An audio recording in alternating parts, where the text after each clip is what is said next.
Guatemala, one of the 5 Central American countries found to the south of Mexico, is known throughout the region for its stunning rural beauty, lush highlands and volcanoes, some still active. The highlands are populated by Indians that make up 55% of Guatemala's 8.5 million people. Guatemala's beauty is deceiving, however. Beneath the smoking volcanoes lies the most unequal land distribution in the region, with 2% of the population owning 78% of the land. In 1954, a CIA-backed coup ousted President Jacobo Arbenz when he attempted to redistribute land among the peasants. Since that time, Guatemala has been ruled by a series of military governments. Inequality of land tenure, the highest infant mortality rate in the region, and the fact that 85% of all children under 5 suffer from malnutrition, all combine to give rise to protest and an insurgent movement. The cry of the people was met with ruthless repression as the military waged a war of total elimination of all critics. Death squads operated with impunity during the 3 decades of army rule, and 100,000 people died at the hands of the security forces.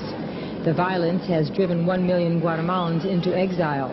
Here are refugee settlements in neighboring Mexico, where nearly 50,000 Guatemalans have fled in the last several years. Another method to quell rebellion is the use of kidnapping. 38,000 people have been disappeared in Guatemala, 8,000 more than Argentina. In June 1984, a group of family members of kidnapped victims joined together to protest the disappearance of their relatives and to bring to the attention of the world a situation that was virtually unknown internationally. The Mutual Support Group, known by its Spanish acronym as GAM, became the only voice of dissent against the government with the worst human rights record in all of Latin America. Por favor, se pueden retirar. Pacíficamente no hay ningún problema. Please leave peacefully and there will be no problem. We're a group of people who have suffered the disappearances of a loved one, and we are here silently and peacefully. We aren't provoking anybody. Pertenezco al grupo de apoyo mutuo porque estoy reclamando la aparición con vida de mi... I am a member of the Mutual Support Group. I want to know where my son is. His name is Carlos Guillermo Ramirez Galvez, 18 years old. He was kidnapped by men who arrived in 2 cars, one with a license plate, one without. The cars belong to the Corps of Special Investigations DIT of the Guatemalan government. Del gobierno de Guatemala.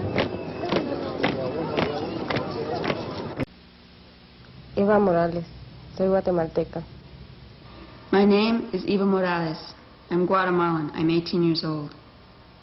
How many family members did you lose? I lost, well, 16 were kidnapped and 1 was killed. What are their names? The first one, my uncle who was killed, was Moises Morales. He was 48 years old. His wife, Lilian Aida Morales, was 51 years old. My aunt was 44 years old. My uncle, 43 years old. My father, 45 years old. What's his name? Rigoberto Morales. And then there's Salomon Morales, Elizabeth Morales, and Cipriana Ramirez de Morales. And then there's children. One is 6 years old, Damaris Marlene Morales, and another girl, 11 years old, Avila Morales, and a kid of 11 years old, Byron Morales, and there's teenagers also, 13, 14, and 15 years old.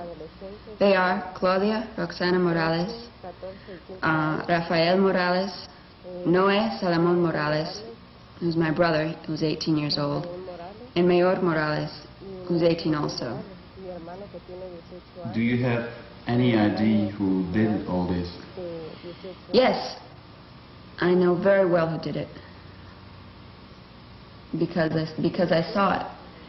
The secret police and sometimes the army helped. La policía secreta que se le llama la judicial, el ejército. During the past decade, the University of San Carlos in Guatemala City has been the center of anti-government activity, therefore a prime target of Army repression. Hundreds of students and dozens of professors have been kidnapped or murdered.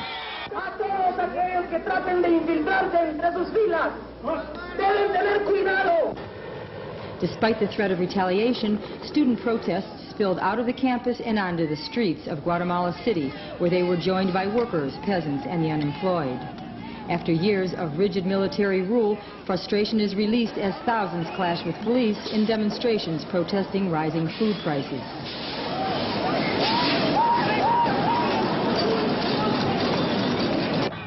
Street protests ended in more arrests and without concrete solutions. The Mutual Support Group tried another approach, dialogue with the former Guatemalan leader, General Mejia Victores. We have done what you asked. You wanted a commission, we have started it. They didn't do anything at all. The commission presented 3 sheets of paper that contained absolutely nothing. We have invited the most critical organizations such as Amnesty International or America's Watch. They went to all those places. After 20 years of constant fighting between army and guerrillas, the time has come for peace. No, General. We're part of the people of Guatemala. We suffer and can't be silent. Our loved ones were kidnapped. Wouldn't you say something if a member of your family disappeared, General?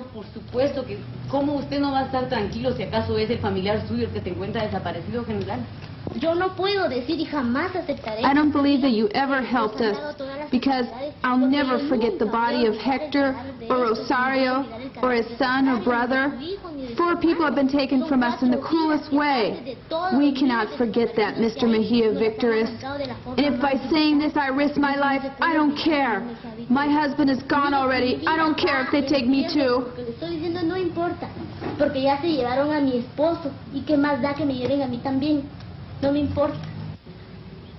During the height of the presidential election campaign, the first move in 30 years toward civilian rule, outgoing military leader General Mejia Victores is giving his last press conference before leaving office.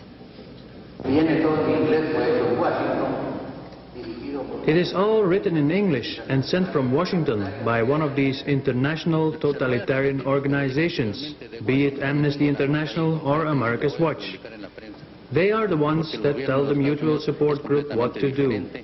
They sent their instructions from Washington. Puede ser que sea un Amnesty International, puede ser que sea un American Watch, puede ser que sea cualquiera de esas otras organizaciones que existen allá. Would you agree to an investigation of the military's involvement in human rights violations? Yo creo que estarían equivocados si así se hiciera. I believe it would be a big mistake to do this. Because if it wasn't for the army, the guerrillas would have won and Guatemala would be a communist state.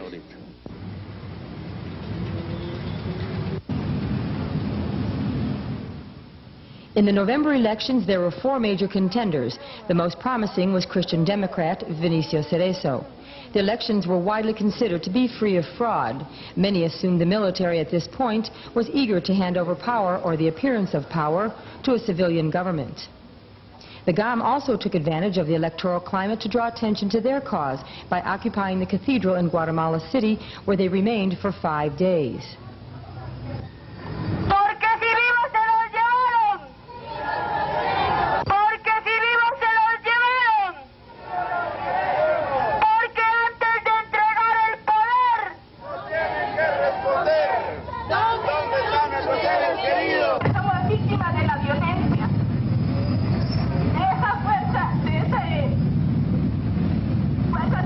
We are the victims of violence by repressive forces. They claim to protect us, but they abuse their power to commit crimes against us. Bienestar de toda la humanidad y del pueblo de Guatemala. A diario se